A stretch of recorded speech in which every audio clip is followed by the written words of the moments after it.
the Marriage and Family Therapy Advisory Committee of the Kansas Behavioral Sciences Regulatory Board.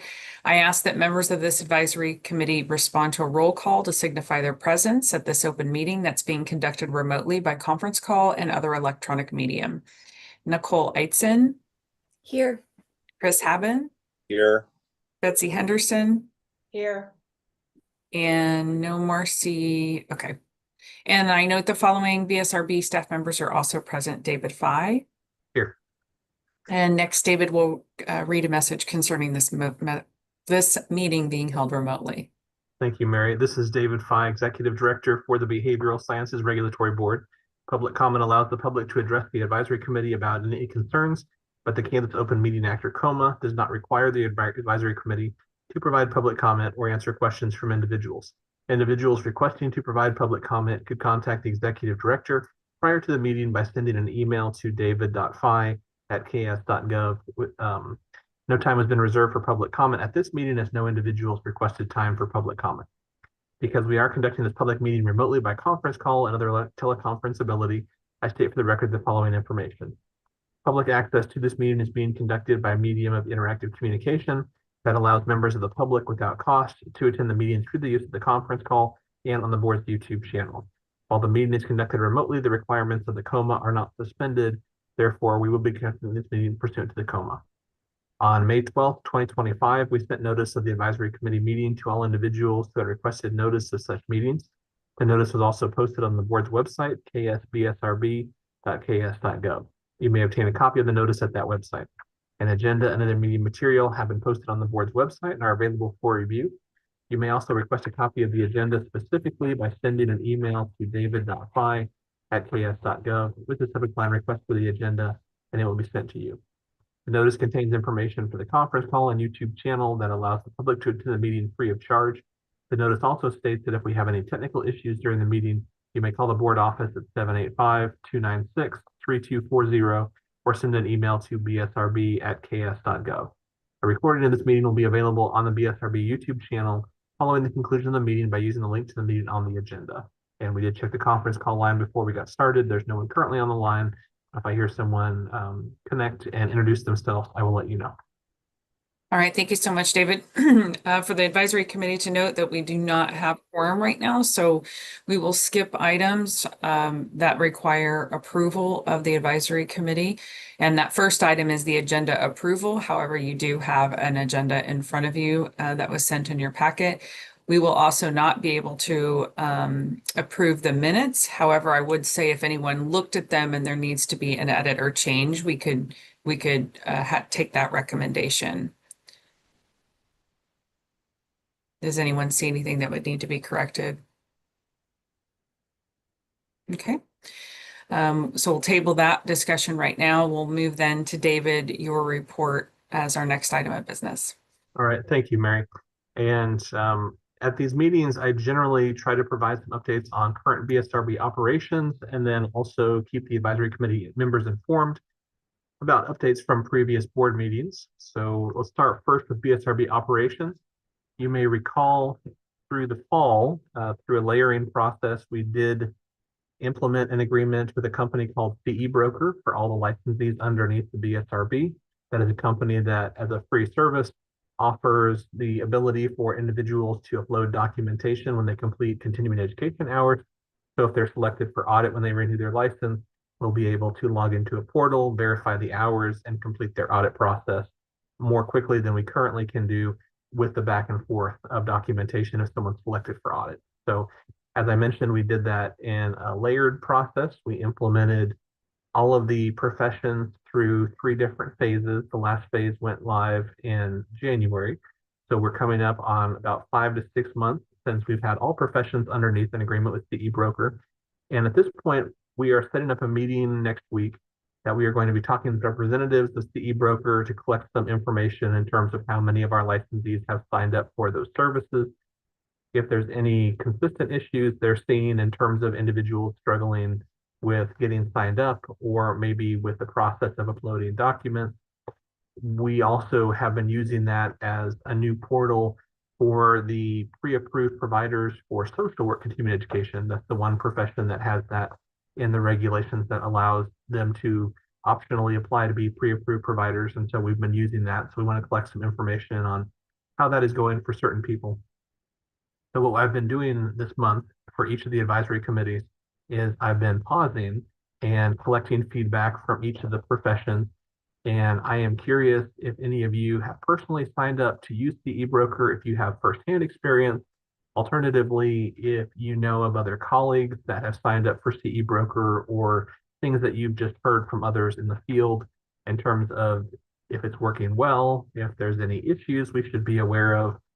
I want to carry those forward next week to make sure we can continue to make this process better for everyone. So I'll pause here and see if any of you have any feedback you can provide today in terms of CE Broker.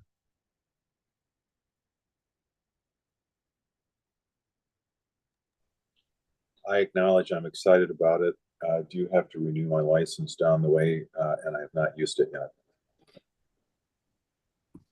And that is a comment I've heard from a few other groups that, I know it'll take some time to upload all the documentation. And so I think as people approach their renewal cycles, we may see kind of a rolling uptick in people signing up for it as they get close to their renewals. So Nicole, I saw that you unmuted yourself. Did you have some comments on CE Broker too? I was just going to echo what he said. I renew my license this fall, and I had remembered seeing the email in December about it, and I'm like, oh, so I pinned it so that I would go get started with it and do it. So I don't have feedback yet on it. I apologize. I'm sometimes that person that pulls everything together a few months beforehand. So even though I get them throughout, but I'm not always the most organized on the other parts. So I'm excited about it, but I just don't have much more feedback other than that. Okay. Well, thank you for the feedback. And Betsy, I saw that you unmuted yourself. I did. I had already renewed before the email went out. So I renewed both my licenses. So I saw it. I will probably use it in the future. It will replace my trusty spreadsheet and email folder on my computer, which could get lost. But as of right now, I have not used it, and it's probably going to be, what is my renewal, like 2 years? So it's going to be a minute, but I can be uploading along the way. I just haven't touched it yet. Okay. And Dave, for me, I created an account. I did have some difficulty with them finding my license. So the way you had to put your license in was really specific. I started with a license number, then you realize you have to put in like LCMFT and then the number. So I had to get customer service involved to help me because I couldn't figure it out. So, but I did enroll in a paid subscription, and have found that there's some really nice CEs, and the way it flows your documents right into when you're completing, it's really nice. So, and because I have multiple licenses, it's really capturing those nicely. So good feedback after I got rolling. Thank you. Thank you for the feedback there. This would be a good opportunity to hear from much of the different professions, at least a few members of each. And we're continuing to work with the eBroker, and hopefully we'll make this process smoother. Mary, the issue that you had highlighted, we did hear that from a few other people too. I think what happened is this portal that they're using, they have used it for other agencies before us. And so if individuals go to the portal and they type in their number without the acronym in front of it, it'll actually send people to a veterinary board website, which is very confusing. And so we've adjusted some of our instructions on the website when we posted some instructions, but I think in talking to some of the other advisory committees, they've talked about, oh, Chris, I see that you have a note. No, I didn't mean to interrupt you. I did want to ask something when you're done. Okay, I was just going to say one of the comments we got from the other advisory committees is maybe to add a link to CE Broker on the professions pages, so that individuals have those instructions handy versus going back through the news archive.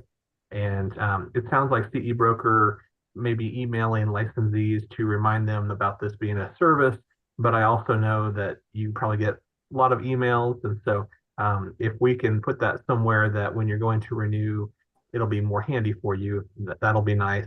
Our ultimate goal when we signed up for this, we've had some difficulty implementing this since we are switching licensing systems.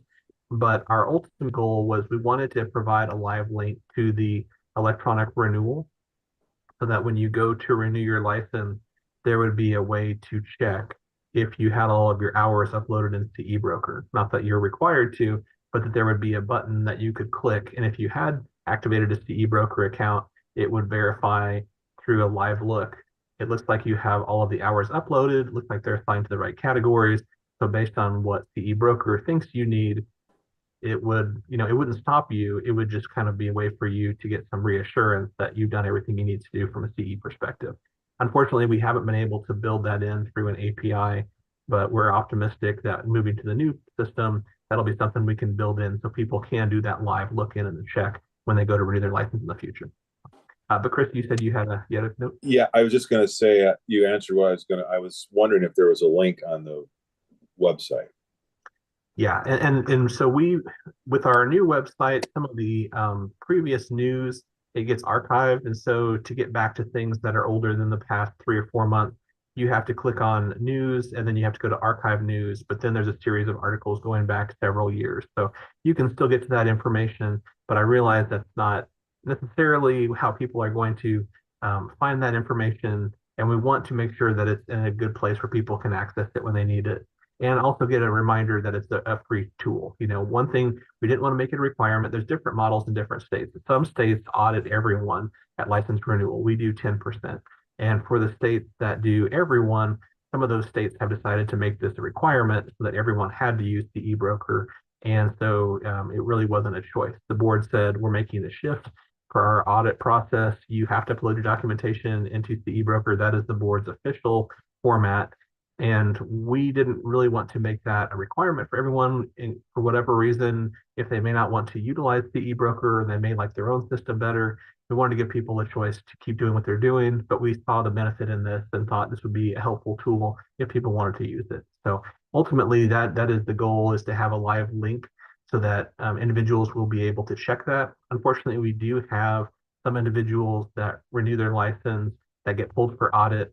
And then when we review their audit materials, they're shorter on their CE hours. And that will lead to a disciplinary complaint. And then the complaint review committee will review those and then determine what the appropriate remedy is based on, were they just short of a few hours? Were they short of all their hours? And so as much as possible, we don't want individuals to receive complaints.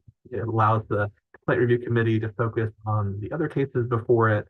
And so if we can make this kind of a smoother process and help more people make sure that all the hours are finished before they renew, that'll be a nice service. So, well, thank you for the feedback, and I'll take that forward, and I will let you know at your next meeting what the numbers I'm seeing in terms of people that have already signed up for it, so we can track that to make sure that it's actually a good tool for people to use.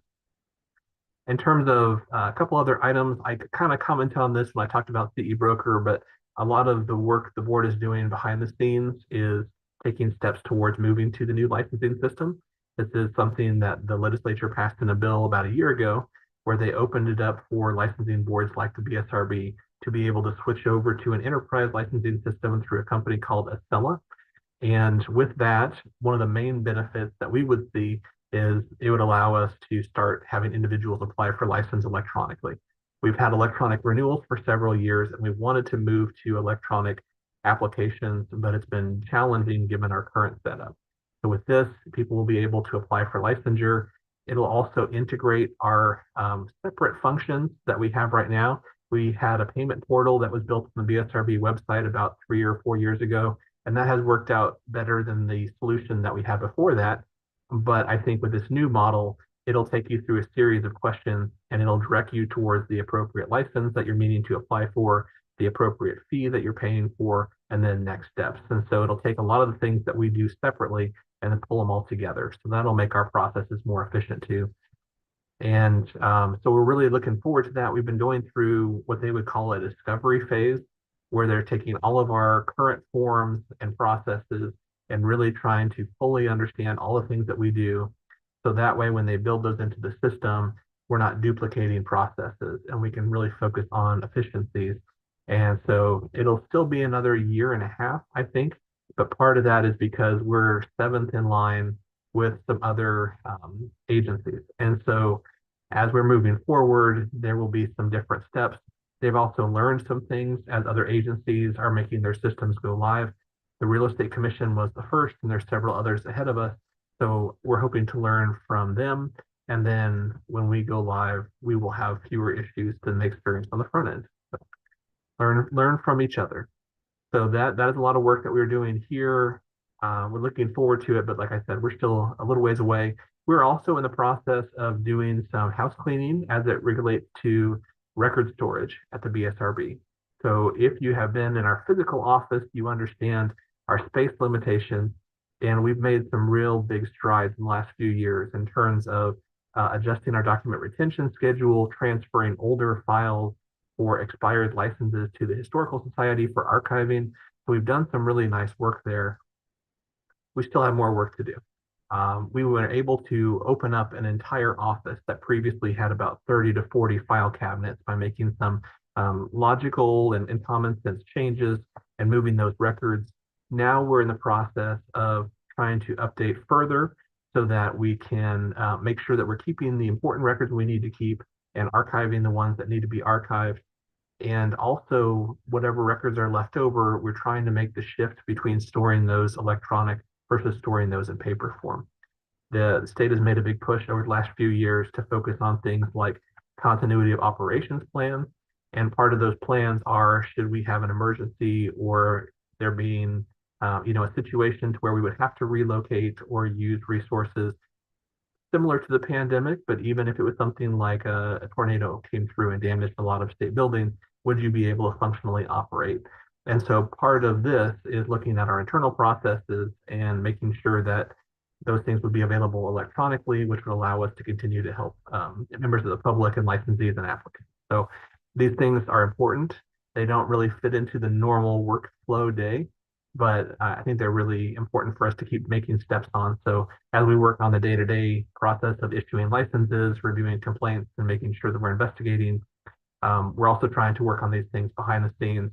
So you may not see these things up front. I just want you to know behind the scenes, they are taking staff time.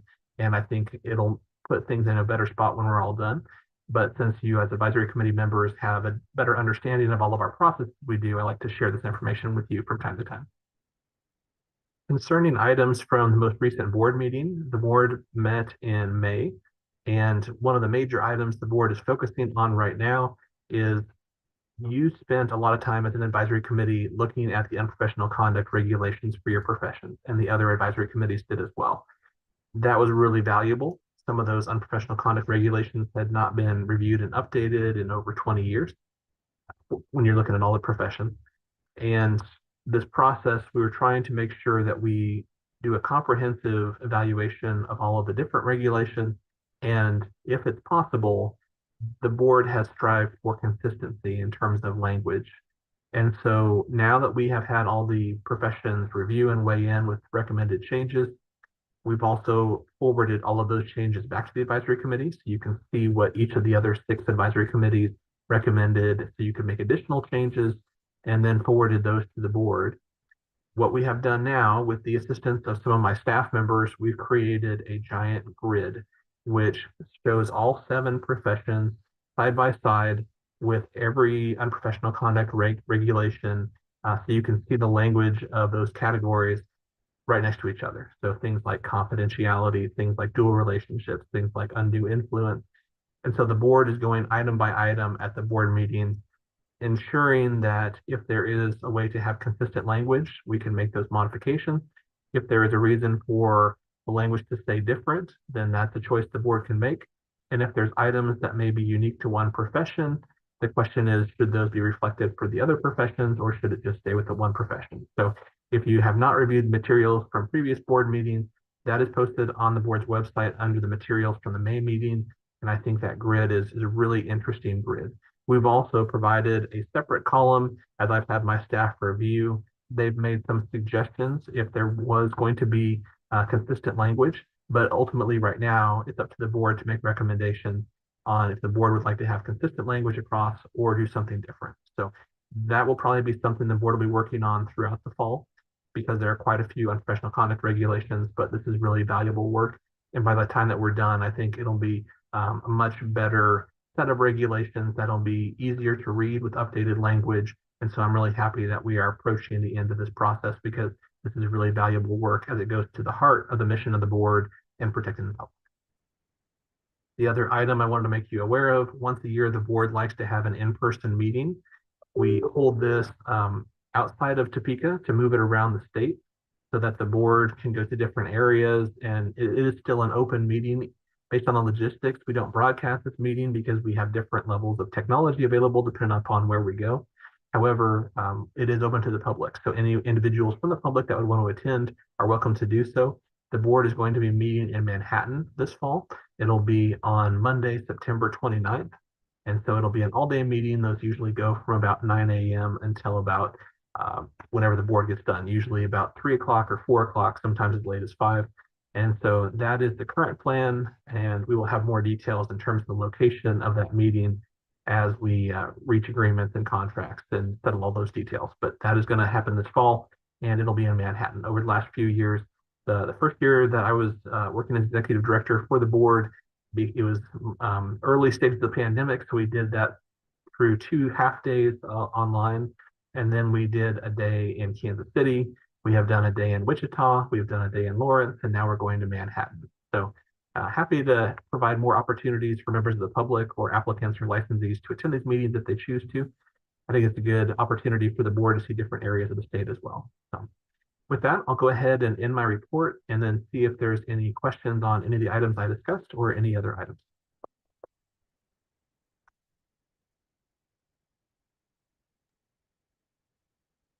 Thank you, David. Any comments, thoughts from the advisory committee? Always a lot of work happening, so thank you for that report. So we could go into we have the draft survey of licensees. So we started last meeting going through the survey responses. And so we thought we would spend some time doing that and have some discussion there. Yes, and you may recall at the last meeting, we discussed the survey that had been issued to licensees, and there were questions that were asked to both levels of licensing for the marriage and family therapy profession. We also noted that we had done surveys for 5 of the other professions overseen by the BSRB. These surveys were influenced by earlier surveys that we had done for the social work profession, but last year we wanted to provide the other professions the opportunity to have a survey as well. Since that time, due to, I think, the success and the information that we've collected from these surveys, I talked with the Social Work Advisory Committee last week, and I think there's some value in using a lot of these questions and having a follow-up survey for the social work profession as well. One thing we wanted to do is we wanted to have a separate survey report for each of the professions, but we also wanted to have a comprehensive comparison report at the end of the process too. And so we'll be issuing that report or the survey to the social workers here shortly. And then once we have their responses, we'll be able to combine all 7 professions into that comparison report. But at the last meeting, we walked question through question, and some of those questions were multiple choice responses, and I thought they revealed some interesting information. Some of the questions were open-ended, and so I want to really compliment the work of a couple of my staff members, Emma and Tyla. The 3 of us looked at a lot of that information and tried to provide some good summary information to you in terms of the draft report.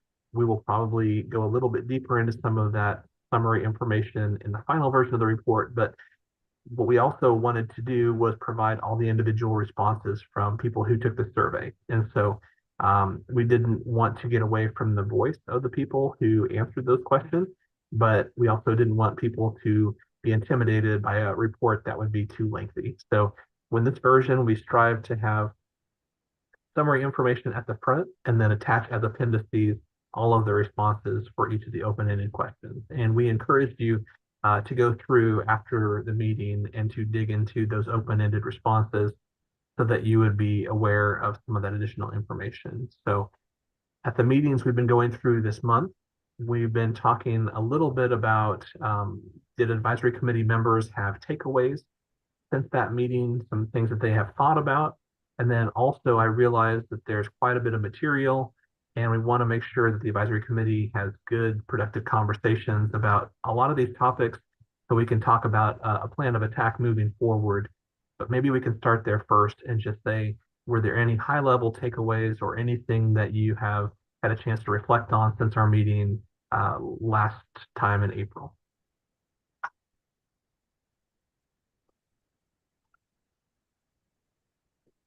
Well, the only thing that stands out in our report because of the not having, I don't know if the item was a 0 or a none, but with respect to supervision and some things like that, we kind of lacked some information just because we don't really know if people replied, the no comment or no response or something like that. There was a lot of that. So we don't really, maybe didn't get as much of the information about who's supervising and how many they're supervising, that kind of thing, that we could have. Yeah, and to your comment, there was And I'm trying to remember the specific item. I'm sorry. I lost that in my, that's okay. There was a question on the survey that asked, how many individuals are you providing yes, supervision to? that's it. And unfortunately, we neglected to include a 0 option. And Yeah. so it was 1, 2, I think 3 to 5, 6 to 10, and then more than 10. And we also allowed for a response of prefer not to answer. And so we Yes, it was the prefer not to answer. That's what was it. Yeah. right. And so we got a lot of people select prefer not to answer, which is, or just skip that question, which was, both logical choices because, if they were saying there wasn't an option to select 0. But I think from the ones who did select a response, it kind of gave us a little bit of information, but I agree with you. That is one of those things that looking back at the survey, we always try to learn from our past experiences, and that is something we'll double check on in the future. But we have a little bit of information, and I felt like it was good to see that there weren't a lot of people that were providing supervision to an extreme amount of people. I've heard from some other states some things they struggle with are, and they don't have the same process as we do in all of their states. Supervision is a non-standardized thing compared to a lot of other things like requirements for licensure. But for supervision in some states, they don't require an agreement up front or a contract like we would have here. And so for some individuals, they start obtaining supervision. And when they look back, they've retained supervision from 25 different people, all providing different guidance on different issues, which I think can be kind of confusing. And some individuals may only have provided a very little amount of supervision. And also, if there was an issue with supervision, it would be difficult for the licensing board to track back to what was being provided as guidance, because how would you know which of the 25 people was providing some of the questionable guidance? And so it's a different structure, but then also, at a certain point, if someone is providing supervision to too many people, the question is, are they providing quality supervision to all those people? Now, I did notice in some of the other reports that one of the reasons that people marked they're not providing a lot of direct services is there are some people who replied in other surveys they're keeping their license active specifically so they could provide supervision. So if supervision has really turned into more of a full-time or part-time position for some people and they're keeping a license active just to provide supervision, that's a scenario that I really hadn't envisioned going into this process, but that does make sense for some of them. Yeah, and the other thing that sort of, I don't have maybe this as well formed as I would like, but we often talk about people who are under direction because they're not working to a clinical plan. And it would be interesting, sort of looking back, if we could ask some questions about that, because I think there's, a sense if you're under the direction, are you getting what you need from that oversight? Are you getting, the clinical oversight that's necessary? So at some point, I wonder if we could tease out some of those items too. If you're providing direction versus supervision, and then for those receiving it, maybe understanding the nature and quality of that. Yeah, that's a really good comment. Some individuals that I've talked to, this isn't so much from the MFT world, because I do feel like when I was in school, not that it was hammered home, but I do feel like there was a really big emphasis on getting a supervisor once you, graduated and got your license. I think our program did a really great job at talking about that.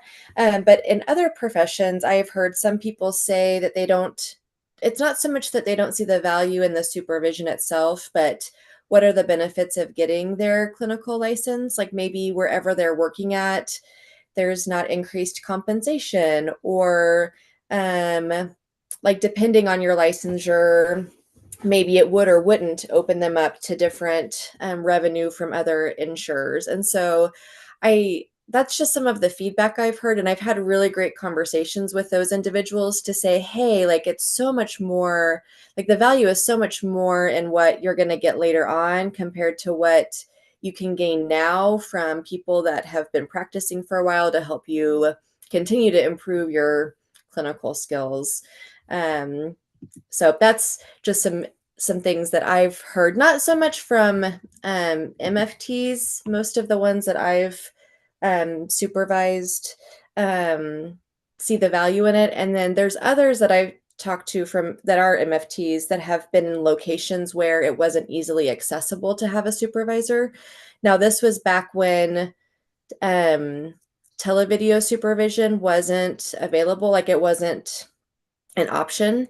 So they did just have to have that clinical oversight from somebody to maintain their license. So I just thought I would share a little bit of that on there. Thank you for that.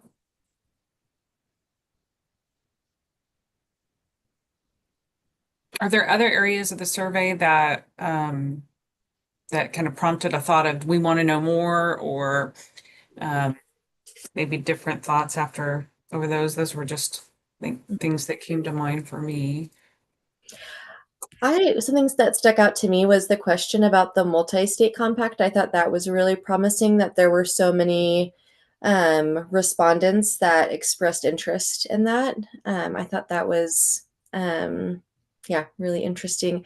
It's yeah, I see the note on here that with the technical error that it was omitted from the survey for the LCMFTs, but I would imagine it would be very, very, very similar. I'm making assumptions. That's not data, but I thought that was really encouraging to see that. I agree. You know, there people I've talked to in the marriage and family therapy profession at all levels of licensing have really expressed a desire for a multi-state compact. And I think there's different formats. The three that we have entered so far for our profession have all been a little different. The psychology SIPAC multi-state compact is really focused on providing telehealth. So you do have to have a home state license, and the biggest benefit is that you can apply for the ability to do telehealth in all other compact states, but you have to be within your home state while you are providing that telehealth or remote services to clients. Whereas the professional counseling compact, which is not operational yet, but it is getting close, under that, you have to have a home state license, and then you can apply to the compact for separate privileges to practice in different states. And so if you want to practice, let's say you have a home state license in Kansas, and Kansas and Missouri are both compact states, you have to maintain your Kansas license, and then you can apply to the Compact Commission for a privilege to practice in Missouri. And then the compact would issue that to you, and then you would have the ability to practice either remote or in-person services in both your home state and then also wherever you had a privilege. Whereas the social work multi-state compact, once that is fully operational, there will be the ability for states to issue not only their traditional in-state single state licenses, but also multi-state licenses. And under the social work multi-state compact, if you had a multi-state license, you would be able to practice remotely into those other states, or you could physically go to those states and practice. It's been described similar to a driver's license per se, but each of those is set up differently, and there's different pros and cons with each. I think one of the concerns for the social work compact is if individuals are practicing in a lot of different states, the question is, are they going to really be knowledgeable about all the unique rules in all those states in which they're providing services? There is a requirement for some of the compacts that if there's a jurisprudence exam requirement, you would need to pass that as an additional requirement if you wish to practice into those states. But that's a lot to ask if you are just really moving between a lot of different states. And we've gone through our unprofessional conduct regulations. Every state has the ability to adopt their own set of those. And so those are some things to weigh. But, you know, from a practical standpoint, I'm not sure that I have a recommendation on which one of these compacts is the best. I think part of this will be Once they are all functional, it'll be looking back and seeing which ones have the best outcomes. And then we'll have to be looking too to see, are we seeing an increase in complaints from out-of-state practitioners that are practicing now into Kansas that may not be familiar with the rules and begin to violate some of those? We'll just have to kind of keep an eye on some of those things. But to your first point, in terms of the interest in a multi-state compact, that is something I am hearing from both levels of licensing at a very high level. So even though that question was not on the set of questions for the clinical licensees, I think based on what I have heard, there's a lot of individuals are really in favor of having one of those. The question will be, is there going to be movement on a national level from some of the associations to kind of do that introductory work? That is how the other compacts have started. The associations have really been the drivers. They've been the ones that have put forth a lot of the upfront funding to make sure that there is resources from groups like the Council for State Government, and they've applied for the grant funding from the Department of Defense when that funding's been made available. So really the role of the regulatory boards has been to work through it on a state level with the state associations, or if it comes up in terms of legislation, but a lot of that has been driven for the other professions by the associations at the national level.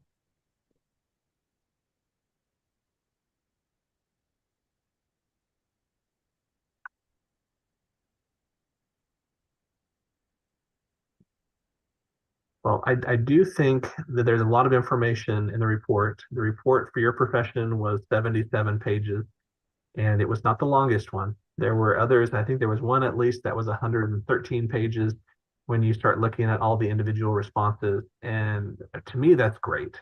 You know, I mean, when you open up a survey like this and you have open-ended questions, you don't know how many people are going to finish the survey or how many people are going to skip questions or what kind of responses you're going to get. So there's a danger, or there's a vulnerability in that you're just opening it up to receive whatever comments people provide back. But I think we were rewarded. I think there were a lot of really thoughtful comments, and people really took this time and saw it as a valuable tool to provide information and feedback back to the advisory committee and the board.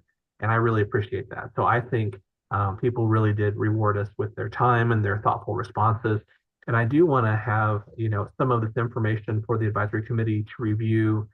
And I realize that there are so many questions and there's so much material that it can be intimidating for us to attack in one meeting. So what I've been working on with the other advisory committees is a plan going forward where we take a couple questions, and then there could be thoughts on others as well, but we really focus on looking at those two questions specifically. And then you can look at the summary information there, but you can also look at the open-ended responses in the appendices for those questions.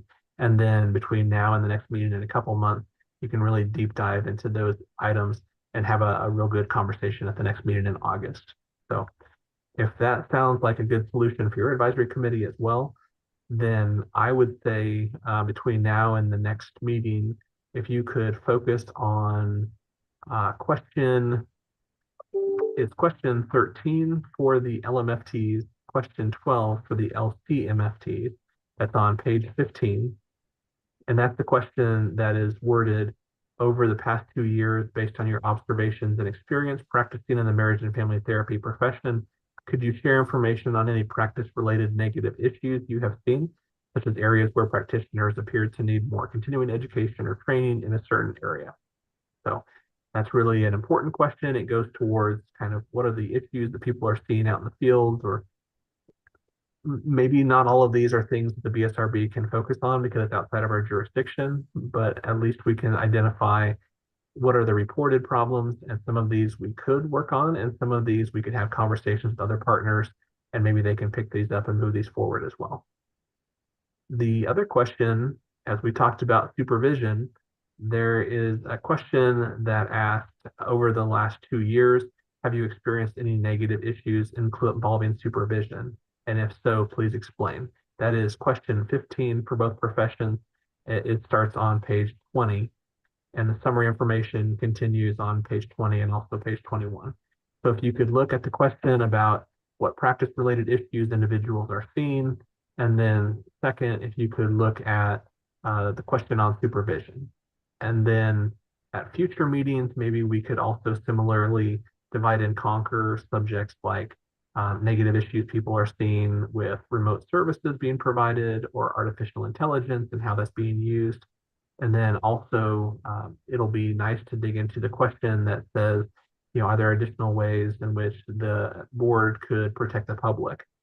And the catch-all question, I think that would be suitable for another meeting as well. But maybe for this one coming up, maybe start with the question as far as practice-related issues people are seeing, and then also issues in the last 2 years relating to supervision. How does that sound to the members of the advisory committee? I think that sounds great. Yeah, looks like we're getting good consensus there. Okay, great. Well, I realize we're a few members short today, so I will send something to the other members and make sure they're aware of that as far as a plan for the next meeting. And so everybody Okay. can start preparing for that. Thank you. Well, the next old business item was continued discussion on the regulation around artificial intelligence. And I know you had a little update for us to consider on that too. I do. So I believe at your last meeting, I provided some materials to you so that you could review those. And there were quite a few materials that I provided last time. There was the state policy on generative AI for state agencies. That is something from the governor's office that we had received here at the BSRB. There's also a document from the National Board for Certified Counselors that deals with the ethical principles for artificial intelligence. There was a document from the American Association of State Counseling Boards that was an AI position and guidance. There was a document by several different groups, including the Kansas Health Institute, that was about developing artificial intelligence or AI policies for public health organizations. And then there was an article from the American Counseling Association on artificial intelligence. And I realized that some of the professions are not marriage and family therapy professions, but I think that there is some relevant information that can be obtained from some of those documents. So before I provided some new updates, I just wanted to allow any time as you reviewed those documents, if there was anything that was of note or that you reflected upon, I wanted to give you the opportunity to share that with the members of the committee at this meeting as well.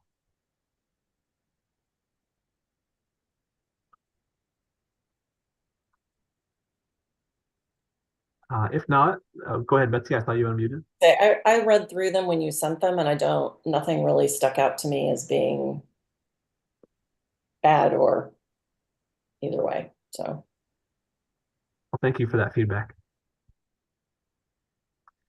I would continue to review those. If you do see articles and you think they'd be helpful for the committee, feel free to forward them to me and I'll make sure they get distributed. Part of this process, when we began this discussion, it appeared to me that I needed to increase my understanding of artificial intelligence, and that what some people were meaning when they said artificial intelligence was one thing, and sometimes it meant something else. And so part of it for me was just an overall education on artificial intelligence. And as we continue to kind of walk through that and learn about artificial intelligence, it continues to change and continues to change. So that is something to keep an eye on as well. Additionally, I was going to provide a couple of updates in terms of how artificial intelligence is affecting state agencies. There is a group that assists state agencies with different tools, the Information Network of Kansas, or INC, and they helped build our payment portal on the BSRB website. They had a forum a couple weeks ago where they invited state agencies to come and discuss certain issues or problems they were working on so that they could consider future solutions to some of those items. And one topic they touched upon was potential future use of artificial intelligence to help out state agencies. These were more conceptual conversations, so there's not an existing tool for us to consider. But one thing we talked about at a high level was, is there a way to take all the information that we have as a resource on the BSRB website, for example, and is there a way for us to take that information and plug it into an AI chatbot so that if someone wants information, instead of navigating to several different pages, there could be a chatbot that would already have that information available, and people may want to interact with the chatbot instead of navigating through the pages. And that's really not a thing that I had envisioned, but I think that could have some real value. And I think from accessibility standpoint, there could be some easier ways for some individuals to interact with the chatbot. And so I think that's something to keep an eye on. I'll let you know if that, becomes something that we could implement or use. I've heard of some other states that have used chatbots where it's really more of a replacement for customer service tools.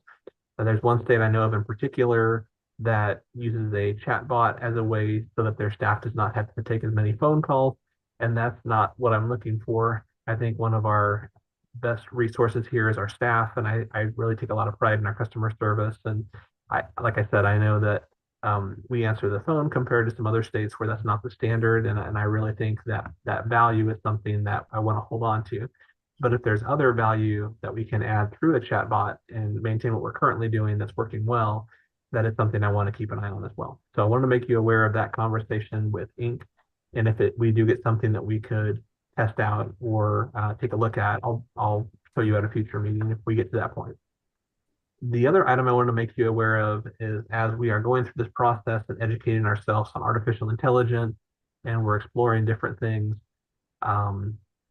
there's action at the federal level, and some of that may impact our ability to regulate artificial intelligence entirely. So there is, as I understand it, there's a appropriations bill that has passed the House that included some language which, if it is enacted, would prohibit states from regulating artificial intelligence for the next 10 years. And I'm definitely not an expert on the specific language of that provision. How I've read about it in articles, it reads like it is a very broad prohibition on states regulating artificial intelligence. And so I've read more of the articles from states that are opposing this and really pushing for it to be removed as it works its way through the Senate.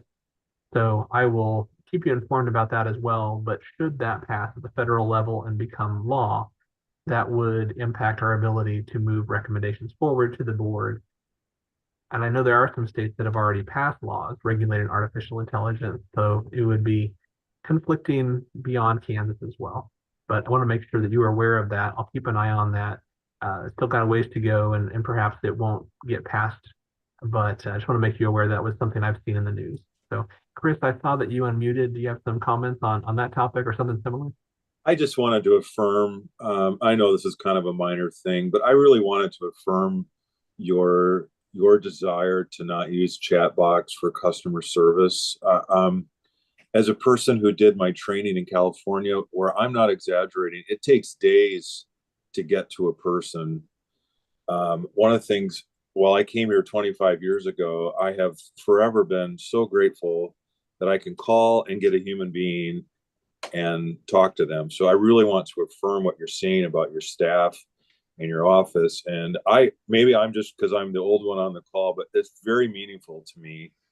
And I very much appreciate that. So I really do understand the value of using technology to make all of our jobs and duties more and more efficient. But I don't, I'm old enough that I don't respond well to having to deal with an artificial being around things that are relatively important. So I just want to affirm your position on that. Thank you, Chris. I appreciate that feedback.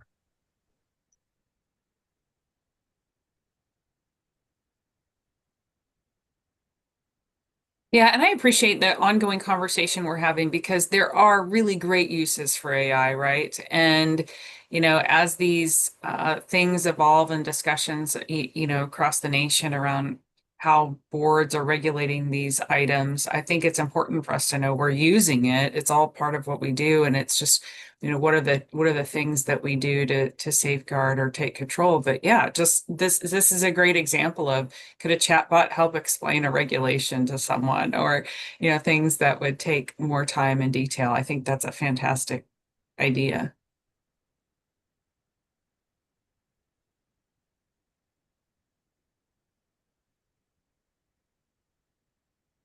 Well, we'll continue to monitor the news on this topic. It can just stay on the agenda as an ongoing topic of conversation.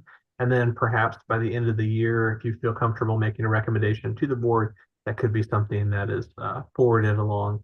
But, this does not have to be something that we talk about one meeting and then wrap up. I like the idea the advisory committee can collect information and then thoroughly research this topic and then make a recommendation by the end of the year. So that's kind of the time frame I have in mind. And so we can just keep talking about this topic. And like I said, if you do learn additional information or see articles you think would be valuable, forward them to me and I'll make sure the rest of the committee gets those articles. Sounds great.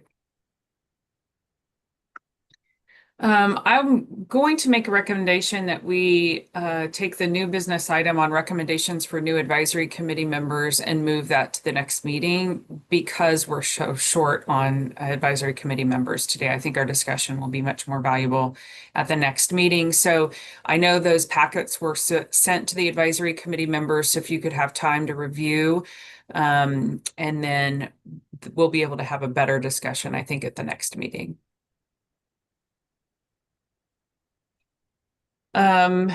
Okay, so the next item was alternative pathways to licensure. So this has been discussed at the board level too, an idea or a thought that was presented. So David, I don't know if you want to add a little more to that discussion. Sure. This is a topic the chair of the board had brought up for board discussion. Right now, for most of the professions, we have a pretty standard process for licensure when you're applying as an initial applicant. And then also if you are applying through reciprocity, if you're licensed in another state or jurisdiction. With the chair of the board was wanting the board to discuss, and ultimately there was a response to forward this to the advisory committees for each of the advisory committees to discuss, would be looking at might there be value in considering an alternate pathway for licensure, specifically looking at standardized licensing examination. And this is the topic that a lot of states have had a conversation about in different ways. And so I just kind of wanted to frame that. This is not something for a short conversation. This is something we want to allow each of the advisory committees a fair amount of time to think about, to research. We want to provide some good information to you about what other states are doing. One of the benefits of having our existing structure is that when we have standardized processes, we can move people through those standardized processes. One of the benefits of expansion and new pathways could be that more people might be able to be qualified. So at a time that we're looking at workforce, that is something that people are asking questions about and weighing in terms of, could there be additional people that might get licensed that would help out with the workforce? So for all of you and your work on the advisory committee, when you're looking at this from the perspective of assisting the board, the board's mission is to protect the public. And so this is something to be weighed. And so, like I said, I wanted to frame this conversation and let you know this is not a short conversation. This is something that we're asking each of the advisory committees to look at and have a thoughtful conversation. And we will collect some information to bring back to you as well. Some of the things to be thinking about as part of this conversation includes, if we go too far different from what other states might allow for licensure, would that potentially impact us if a multi-state compact did come up, which had a standard and we're no longer consistent with that standard? Would that mean that some of our licensees would not be eligible to practice underneath such a compact if it happened? Alternatively, if there was a path that we created that is significantly different from other states, would that mean that individuals who wish to get reciprocity in another state might be unable to do that and would have to practice in Kansas and would lack mobility in terms of transferring their license to other states? So some of that is also, part of this conversation too.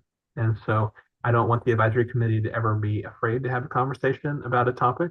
And I realize that there are strong feelings on all sides of a lot of these really important topics. But the chair of the board did want the advisory committees to have a conversation about it. And so I just kind of wanted to frame the beginning of it and kind of open it up to see if any of you have questions today, or any thoughts. So I'll go ahead and turn it back over to you, Mary. Yeah, thank you for that. I mean, I think this is a really interesting discussion and, prompted some thinking about the larger discussions we're having across licensee or across professions, that we have people who are working on temp license or maybe these new community-based licenses, but then can't turn around and pass the exam.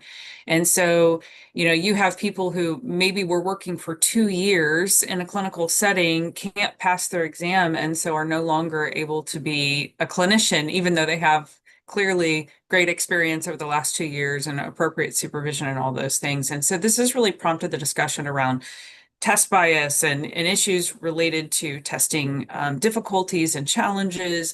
And also, is there an opportunity, or would we be supportive of an opportunity of another pathway? So I'm interested to see what people think about this idea.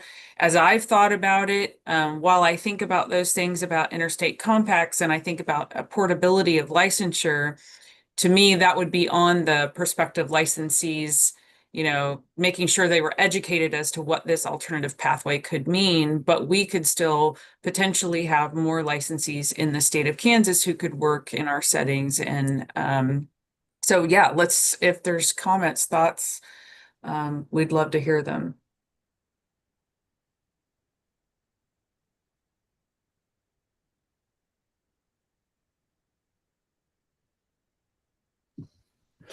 I think I'd be curious to see what some different, just kind of look at some of the different options that have maybe been successful in other places. To your point, Mary, I think about this even for myself. I remember taking the exam and I was just so happy to pass at that clinical level, but I was not confident I would, not because I wasn't smart or understood things, but my test anxiety was just so hard. And I just think about individuals like that they can demonstrate that they are very competent at what they're doing and are really great clinicians and great providers.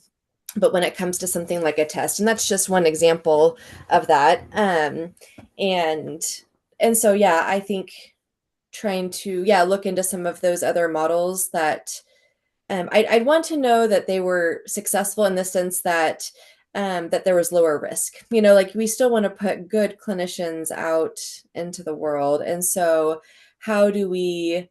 And honestly, somebody passing a test doesn't mitigate risk either. So that's why we want to have clinical oversight and we want to have supervision in place for people to reduce the risk of there being a provider out there who's providing treatment unethically. So I think that would be really interesting to look at, if that's being done well elsewhere. It's interesting if I'm tracking right, and I may not be. I'm thinking about a couple of things. Like one of our grads who I know took the exam many times, and is out doing well. So there's an expense piece. There's a part of me that starts to think about what constitutes the exam, and I think to what Nicole's getting at, I start thinking about common factors. Like theory itself really explains 10 to 15% of change, and yet that's largely what we're testing on. So it's kind of intriguing about it's kind of like when we take applications here at the university, we're trying to ask ourselves, are what we asking for good predictors of who's going to meet what we're trying to accomplish? And so does the exam, I think I hear you almost asking, is the exam a good predictor of meeting the obligation of the regulatory board to make sure that the licensee is a safe person to the citizens of the state? So that's an intriguing kind of thought. But I also start to wonder, so I'm just curious about what some of these alternative pathways would be, so that they are maintaining guardrails. Yeah, I think to your point, it's a really great point, which is we need to ensure some core competency, right, at some level. Yeah. And yet there's this whole breadth and depth of things that make people good clinicians. And we're, at least anecdotally, I don't know that I have data. I think Dave's group, the BSRB itself, has data on pass rates, but we're seeing decline. And so at least anecdotally for me is all I'll speak to right now, and hearing about across professions decline in ability to pass. And so, I'm sure there are a lot of drivers in that. But if we're willing to look at what some of those other states or other thoughts are, I think that's a good first step for this dialogue. Yeah, and we know that we are having more people get licensed. So we can look at those numbers and see that over the last 10 years, our licensee totals have grown from 12,000 to 16,000. Now, we don't know how many of those individuals are providing direct services, and that's part of why we're asking the questions we're asking now. We don't have great information on how many of those individuals may be keeping the license active for one reason or another, maybe to provide services, maybe because it allowed them to get a certain job that they're in, even though that's not necessarily in the field. And so some of these are important questions in trying to quantify, workforce and capacity and look at those types of items. Of course, what we really didn't know that information 10 years ago either, when we were having the 12,000 total. So I don't think we would say, well, we knew we had 12,000 people and now we have 16,000, but all those people aren't providing services. Well, that was probably true with the 12,000 as well. So we know we have more people out in the field. I think what we're not talking about probably often enough is the increase in demand, especially since 2020. And that has increased significantly more so than the number of practitioners, which is kind of the biggest reason we're looking at how many more people can we have into the field to help address the demand. But I was going to say, when we look at our alternative pathways, one of the things that makes Kansas unique is the fact that we have 2 levels of licensing for marriage and family therapy and professional counseling, and honestly, master's level psychology as well. A lot of states, if they are licensing marriage and family therapists, it is at one level, and that's the clinical level or independent level. They may have a level below that people can work at for a limited number of years, but that is sometimes what they would call a temporary license or a provisional license. And they would say that you can only stay at that level for a certain amount of time. And if you don't rise to the independent or clinical level, you have to stop practicing. So I think our system here has been beneficial in that we have over 1,000 people at the non-clinical level, and some of those individuals have stayed at that level. And so, whereas other states would have said, if you don't practice, if you don't reach this pass point, you have to stop practicing entirely. We provide this other path with the LMFT license that allows people to keep practicing. So that was something that I think was created when it was developed by the board. I think one of the things in the conversation too that probably has to be talked about is reimbursement. And if we can at all help out with that topic. One thing when we set up the student temporary licenses, our jurisdiction really is more about, we don't want people to be out there providing services if they're not authorized to provide services. And we can make sure that we look at who is legally able to practice under certain professions. But I think some of the criticism we received when those were first launched was individuals expressed concern that maybe the reimbursements or the level of reimbursement wasn't what some people would have wanted. And even though that's outside of our jurisdiction, I think we can at least reach out to partners if we develop something and have some conversations about that topic too.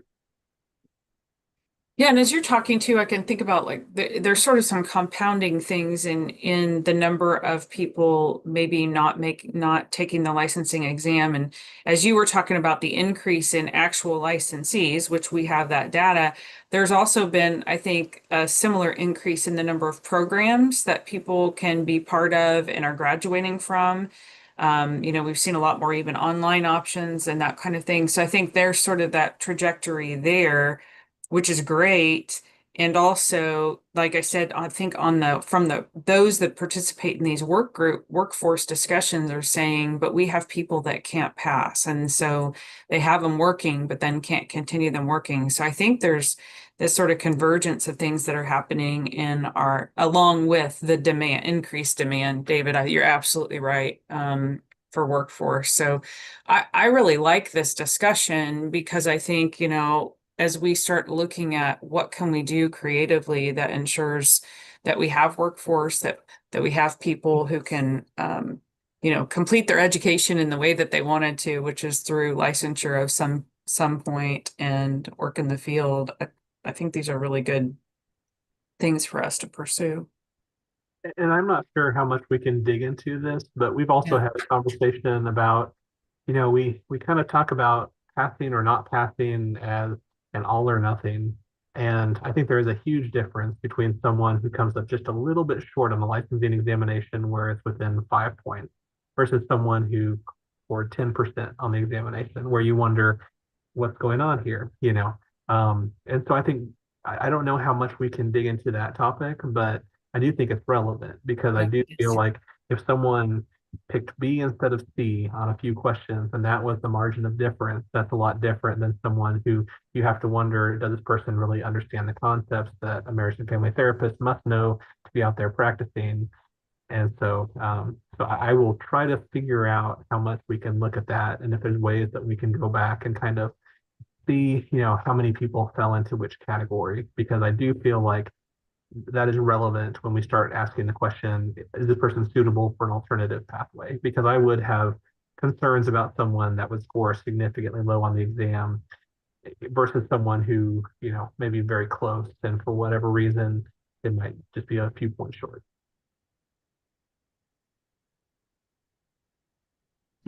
I know this is a very serious conversation, but as you were saying that, I was thinking about in school, when you would get your tests back and you would have the option to, like, in front of a teacher, like, go look at the questions you got wrong, go learn them and go correct them. And I know that this is very different than high school or middle school, but like, those were actually really great learning experiences for me because I learned from what I got wrong, and it started to stick a little bit more. And I know that that's not, again, like you said, David, maybe something that we've got a lot of influence over, but um yeah, I just think that there's opportunities like that sometimes in the world to, like, learn from what you've gotten wrong. Or, I know that we joke often with the exam sometimes about choosing the best right answer, because sometimes there's one that it could kind of be right, but there's one that's more right than another, and that's just really tough to figure out sometimes and navigate. So sorry, just to insert a little bit of what made me laugh as you were kind of talking about that, when we were in high school, we got to do that a little bit too. So Mhm. Yeah, and I am not, one of the things in my role here, when I came on board with assisting the board executive director, I'm not formally educated in any of the 7 professions regulated by the board, but I am an attorney, and so there are some similarities in terms of being a licensed professional, doing continuing education, different categories, taking the bar exam, and like you said, when you're studying for the bar exam and you go through and you work through those questions, it says, well, these two are wrong for these reasons, and then these two are right, but this one is more right than that one. And it really gets into fine distinctions, or really, how do you read language? And so, um, yeah, I think there can be some benefits to really taking a look at this. And so, yeah, we want you to have a thoughtful conversation, like we said. So we want to frame this for you all today and give you a time to think about it and give us an opportunity to collect some information and data. If there is something specific that you think would be helpful, we've talked about, trying to bring back sort of information on what other states would require for licensure, and we'll do that. And if there is something where states are looking at alternative pathways, or if they've actually kind of put it through, sometimes we really don't get that information unless it's actually been formally adopted. But we will try to bring that back as well, so you kind of get some examples of what other states are doing in this area. That's great. I think that's a great next step. The next item we have is the jurisprudence. So I don't think the advisory committee has heard this yet. Is Okay. that correct? And we may have been a little bit that we last talked about this, but so one of the things that we discussed previously was consideration of requiring a jurisprudence exam for each of the professions. And some other states do this the way of ensuring that their licensees, or sometimes that when people are coming from out of state, that they're knowledgeable about the state specific rules and requirements and laws. So that way you don't run afoul of them and then get complaints and violations. And it works out smoother if everybody's on board with everything that is legally required. And so we looked into this process and we studied what some of the professions do in the area of jurisprudence. And some states create their own exam and administer that exam, and it's just another of a few requirements for licensure. Some states outsource it to private companies that will either just issue a test for them, or sometimes they will develop modules that you will work through that are no fail tests, but you'll have to go through it from time to time to prove that you have a good understanding of the law. And sometimes they're open book, sometimes they're not. But there's a few different models out there. But But what we were seeing consistently was that there was a fee to the licensees to take these exams. And as much as possible, if we can avoid charging fees here, we try to avoid charging fees. And so while it is very important to the board that people are knowledgeable about these things, we didn't want to make it a requirement for licensure at a time where we're trying to look at, the conversation is reducing barriers to licensure as long as we're doing that with the public protection mission of the board in mind. We don't want to reduce the requirements in a way that would endanger the public. But how can we accomplish this goal while also not adding to requirements for licensure or charging additional fees? And that is a difficult thing to balance. And so we thought outside the box and came up with a real creative solution, which was, instead of doing it as an examination for a fee, to do these as optional 1-hour webinars where we go through questions similar to what you would see on a jurisprudence examination, but we would walk through them together and have people log in. And if they attend the hour and participate, they would get a free hour of continuing education from the board. And so we are planning to try to do these quarterly with different questions so that people could benefit from attending any of them. And we're hopeful that if we promote these voluntarily, that there will be enough people who sign up for them that it will accomplish the board's mission, not just for licensees, but we've also heard some interest from students and instructors that may want their students to optionally attend these and participate too for the benefit of learning from this. So we are completely open to that.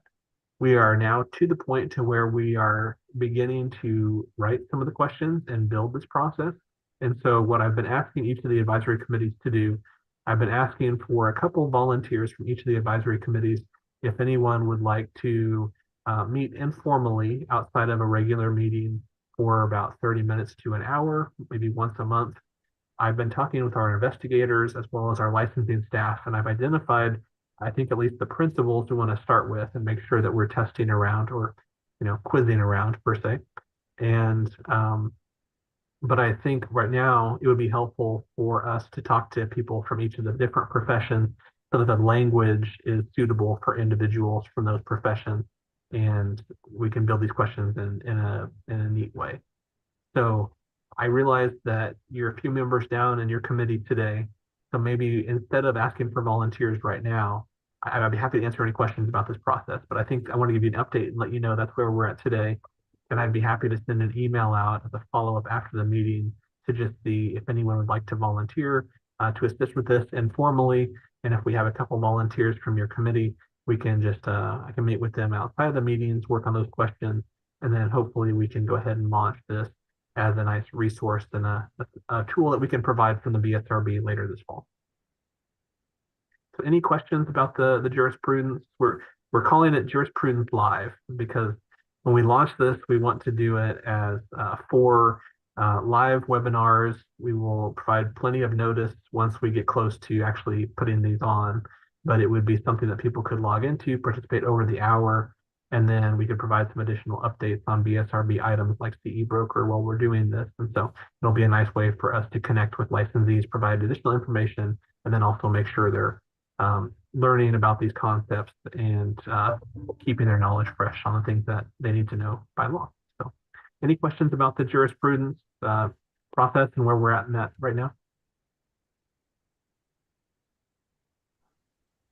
I have to say, as a person who's involved on the education side, I'm really grateful for this. We, at our program here, we've developed a little jurisprudence exam that we have students take based on assuring their familiarity with unprofessional conduct, so that we can be assured that they've at least had exposure to that before they leave the program. So we make that a requirement.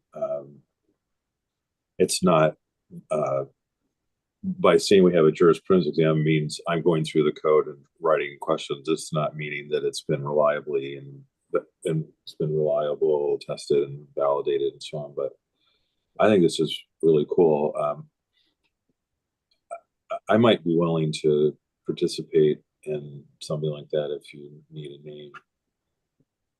Okay. Well, thank you, Chris. I appreciate that. Yeah, that would be great. And yeah, this will this will not be psychometrically validated, but Mhm. I agree. I hope it'll be sort of a fun experience, but also a really beneficial experience. David, I know in California after quite a while after I was licensed, but I know they altered the license process and they had like we called them marriage and family therapy interns. Now they're called associates. But to get your associate license, you had to pass like a jurisprudence exam before you could even start accruing. So I think it's a good thing to have, if it's in whatever form it is. Because I think that that's something, anything they may have learned in school when they get out in the field, they don't always remember. And so I think anything that can be kind of reminding everybody of those things at the start throughout career is a good thing. Thank you. Thank you for that feedback. Going to help as well. Yeah. Yeah, this is something, like I said, it's outside the box. This is not based on something that's going on in any other state to my knowledge. But it was just one of those where it was kind of looking at, okay, what's the real goal of the board and how can we accomplish this? And people say things like, students can't focus beyond a certain amount of time, and then you have students that will play video games for hours upon end. And it's like, well, maybe it's just about thinking creatively and thinking of format changes. And I think about things like live trivia where people go and they research things like the periodic table and other things because it's fun. And we live in an era where people can access a lot of information a lot more easily than they could in previous generations. And while we offer this information on our website, I realize that people are probably not going to come to our website in their free time and just study the statutes and regulations for fun, But if we can bring this information to them in a way in which we can reward them for learning about this and then make sure that it stays fresh in their mind, the positives are really that we don't, all things equal, we don't want anyone to have complaints against them as a professional. It's to their benefit not to have complaints or violations for these things. From a functional standpoint with the BSRB, we do have a duty to investigate these things when they occur. And so it does take time for our licensing staff or investigative staff to research these things. And it is our mission to protect the public. But on things where people are just, they may not be as familiar as they should be with a certain requirement or rule, if we can find a way to make sure that everybody's on the same page and it stays fresh and it leads to fewer complaints, less time for the investigators, it's going to be a real nice benefit for the licensees and then also for our staff as well. So, and again, if it's fun, why not? So I'm looking forward to this, and I'll send that email out, but Chris, I'll go ahead and take you as one of the volunteers, and then I'll let other members of the advisory committee kind of consider this. And then if they want to provide some feedback or volunteer for this as well, I'll go ahead and accept those as well. So I'll help out too, David. okay. Well, thank you, Betsy. Okay, fantastic. Yeah, I think it's a really exciting opportunity for us. And the next item is about the August meeting. So there's Dave and I both have separate conflicts with the planned meeting date, which I think would be August 8th.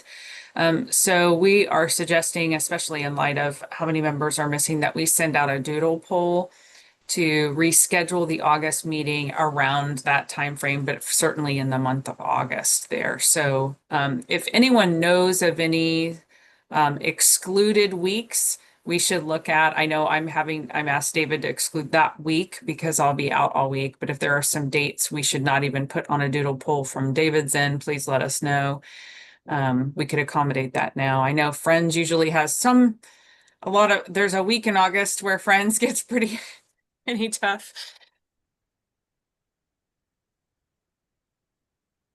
You're still muted, Chris, so I don't. Sorry, Mary, I'm chatting away. August 22 will not work. Okay. So we will avoid the 4th through the 8th, most certainly. That would include the 1st for me as well, and we'll exclude the 22nd. We may have to move from a Friday, depending on calendars, but we'll send that doodle poll out and be respectful of those dates that you all mentioned. So look for that coming out soon. Sounds like we'll have some follow-up email from David because there were so many items this today that we weren't able to cover with everyone. So I really appreciate everyone being here and their input. But we will have some tasks about looking at those 2 question items from the survey as a follow-up. Again, continue to read the artificial intelligence stuff, and if you come across any resources, please shoot those to Dave and we can talk about that. I'm asking you also to review the applicants for advisory committee so that we can move forward at the next meeting looking at recommendations. While we don't have a specific number, I think ideally if we could bring 2 more members on just to continue to stagger, not bringing too many and not too few. 1 or 2 this year would be great. Then we can continue that rotation without having expiring terms all at the same time. So if you could look at your top 1 or 2, that would be great as recommendations for the next meeting. And then we'll continue. Dave will bring back some information on alternative pathways to licensure, and then solicit volunteers for the jurisprudence live, other than the 2 that have volunteered today. So thank you for that. Anything else for today's meeting, Dave? Nope, that's all I have. Well, good. Everybody gets a little bit of time back in their day, so that's great. Again, appreciate everyone's work here. I hope your summer's starting to going well as we've just started into it. And if there's nothing else, then we'll adjourn and see you sometime in August. All right. Thanks, everyone. Enjoy your summer. Have a great day. Bye-bye.